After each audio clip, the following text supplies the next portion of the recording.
Hello traders. तो Friday में मैंने एक बड़ा मूव का ट्रेड लिया था फॉरेक्स में, यूरो यूएसडी के चार्ट में। तो इसका मैं एनालिसिस बताता हूँ आपको। तो अब मैंने डेली चार्ट में मैंने एक ब्रेकआउट स्ट्रक्चर आइडेंटिफाई किया, जिसमें मैंने एक पुल बैक 4 आवर का पुल बैक स्टार्ट होने के बाद मैंने एक प्रीमियम डिस्काउंट टूल से मार्क कर दिया। तो उसके बाद जैसे आप देख सकते हैं कि 4 आवर चार्ट का ब्रेक करके इसने डेली सप्लाई को मिटिगेट करने के बाद फिर से उसने रिजेक्शन लेके एक मूव दिया था। तो मैंने क्या किया है, तो फिर से 4 आवर के चार्ट में मैंने फिर से एक ब्रेकआउट स्ट्रक्चर आइडेंटिफाई किया।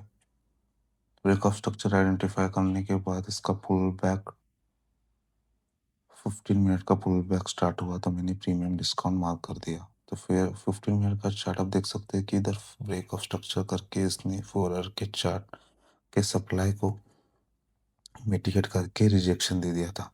तो मुझे चाहिए था एंट्री। तो मैंने क्या किया, फ्राइडे के डे में मैं इधर सप्लाई जोन आइडेंटिफाई किया 4 आवर के चार्ट में, जो कि अनमिटिगेटेड था और के साथ साथ एक फेयर वैल्यू गैप भी था। तो एक बार इस जोन पे आ गया तो मुझे चाहिए था कंफर्मेशन ट्रेड लेने के लिए। तो मैंने किया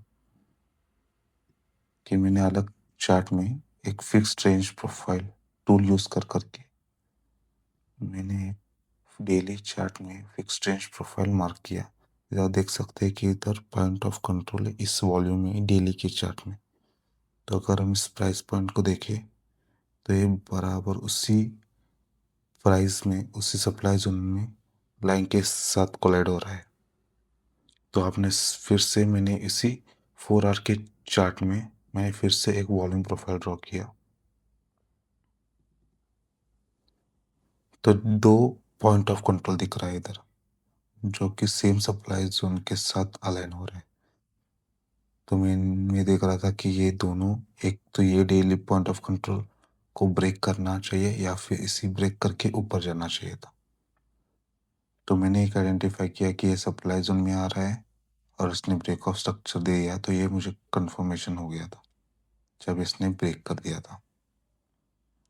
और मैंने इधर लोअर टाइम फ्रेम में वॉल्यूम कंफर्मेशन के साथ ट्रेड लिया, जिसमें मुझे 1:10 का एक ट्रेड मिला छोटे प्राइस के साथ। बाद में फिर से मैंने इधर एक ट्रेड लिया था।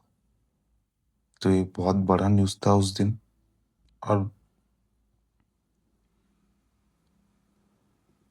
तो इस ट्रेड जो नेक्स्ट ट्रेड मैंने फिर से कंटिन्यू ट्रेड लिया था, तो इसका कंफर्मेशन मुझे 15 मिनट के चार्ट में मिला था, जो कि इधर था, जिसने एक पुल बैक लेके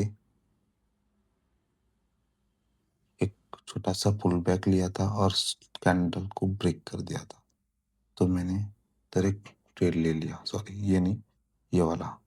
तो एक फेयर वैल्यू गैप बना था, तो फेयर वैल्यू गैप को इसने मिटिगेट किया छोटा सा फेयर वैल्यू गैप में, और मोमेंटम इतना स्ट्रांग था कि इधर से ही उसने रिजेक्शन देना चालू किया। कंटिन्यू हो गया प्राइस, तो फिर से मैंने सेकेंड ट्रेड ले लिया।